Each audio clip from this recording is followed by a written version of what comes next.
I don't believe in affirmations. I believe in confirmations. You don't want to affirm things. You want to confirm things. This is perhaps the most exciting phenomenon that occurs once you realize that you are the divine creator himself. What do I mean by that? Well, I mean that once you begin to cultivate, to control and integrate the powers of your sexual energy, your creative energy, remember, the power to create life, and you begin to, again, not waste it, you integrate it, you will find that that creative consequence, that creative impact that would otherwise be wasted starts to present itself in different areas. What do I mean by that? Many men who are on this journey, or who have bought my course or are starting to, let's say, consider the possibility of this journey, they're having some successes here and there, maybe some failures, it happens. What the more successful men are experiencing is that their thoughts start to manifest themselves very, very rapidly and in very quick succession. So the idea you need to acknowledge and really understand is that the physical reality is a manifestation of thought. So there's a really good chapter in the Kybalion, which is a Egyptian Hermetic philosophy, is that all is mind. What do I mean by that? What does a Kybalion mean?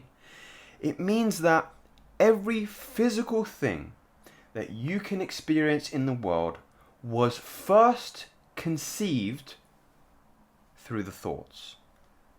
So, if we understand that everything is a consequence of our consciousness and our mind beginning to orientate the physical environment through the inception of thoughts, which is the powers of the divine creator himself, once we truly come to grips with that power, we start to recognize that the thoughts that we house every single day begin to create our realities. Now, the trouble that some of you are having is this can be conscious or unconscious. If it is unconscious, you are perhaps absent-mindedly bringing about your own suffering. There is a good, and I'm going to refer to Napoleon Hill here to describe what I mean. In his interview with the devil, Outwitting the Devil, his best book, not Think and Grow Rich, as contrary to belief, but that's my personal opinion. He interviewed the devil, and he said one of the big key themes that the devil uses to quote unquote wreak evil onto the world, again evil is subjective, is this idea of drifters, people who don't think for themselves, who are not taming this extraordinarily powerful tool that you have between your ears, because it is literally the creative it is the paint, the paintbrush to create the painting. And some of you are beginning to house very negative thoughts that come to manifest themselves as negative emotions, which then start to present themselves in the realities that they see every single day. So within, so without. Your internal world is obviously a reflection of your external world. Now I know that might sound new agey and difficult to believe, but you'll start to realize with more accuracy, more keenness and precision of your discernment of reality, that if you are calm, peaceful, you are centered, you have your equilibrium, you will see that in the environment. Same thing if you're emotionally compromised, angry, stressed, anxious, the same will be reflected in your environment. What is curious, and a little caveat I think I should mention here, is that there is a lag, there is a delay on the physical realm, as a thought comes very, very quickly, but it might take a while for these things to start appearing in reality. However, back to my initial premise, the men that are starting to cultivate the divine creative energy of their sexual energy are starting to see a diminishment in that lag. And the things that they think of every single day are beginning to present themselves with more frequency, in quicker succession. And it can be quite scary, it can be quite overwhelming, and this is why I thought I'd take the time to make this video, to address one of the most powerful, most beautiful powers that we have as men, is our ability to create. We were born to create. Men, built bridges and cathedrals and skyscrapers. We are the creator. At least we have his powers in incarnation of human form. So I think I'm going to do another video on this idea, but I'm going to give you the bare bones of how you can start to become more conscious creators of your environment. So first of all, leading with that notion that your internal thoughts manifest themselves in your external reality. So how do we become more conscious of our thoughts? We must integrate reflective practices every single day. It can be meditation. Everybody knows I'm a big advocate of meditation.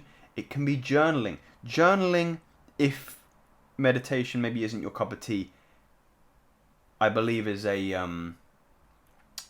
it's essential. It really is.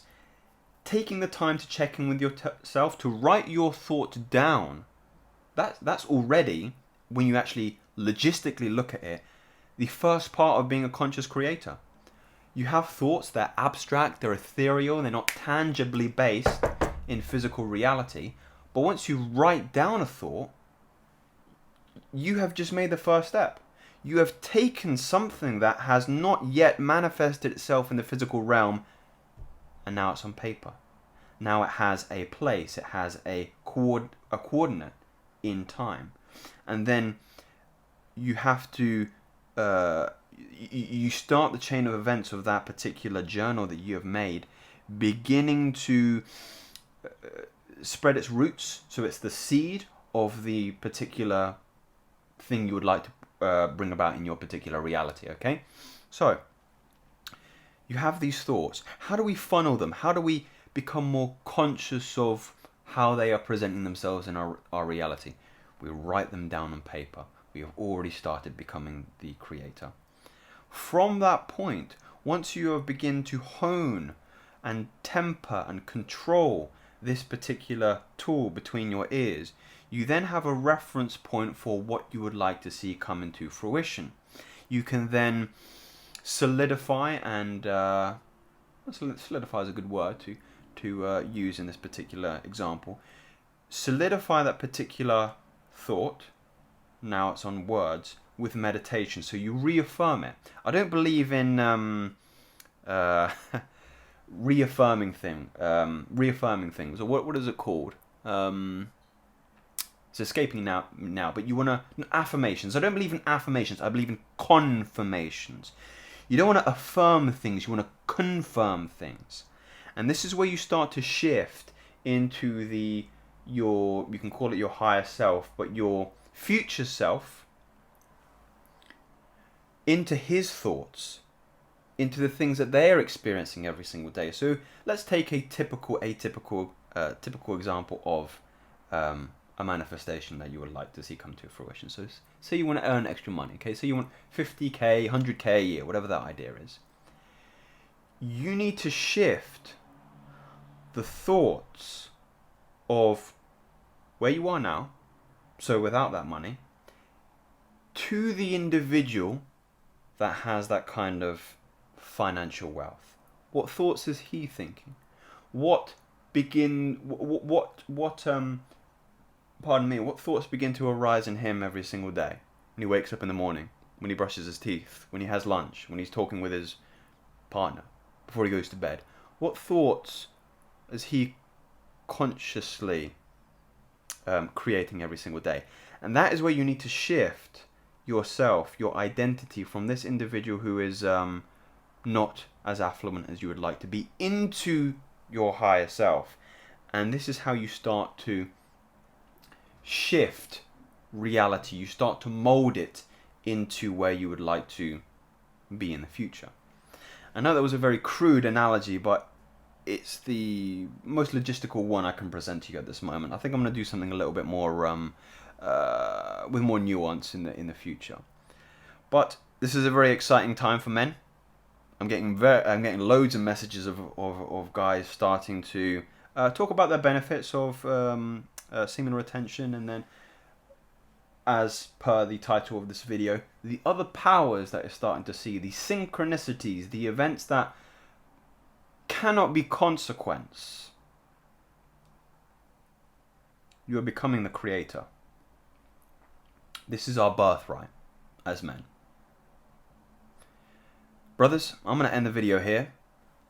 I hope you enjoyed. If you subscribe to it, you can subscribe to me, and I'll bring you something else very, very soon. Take care.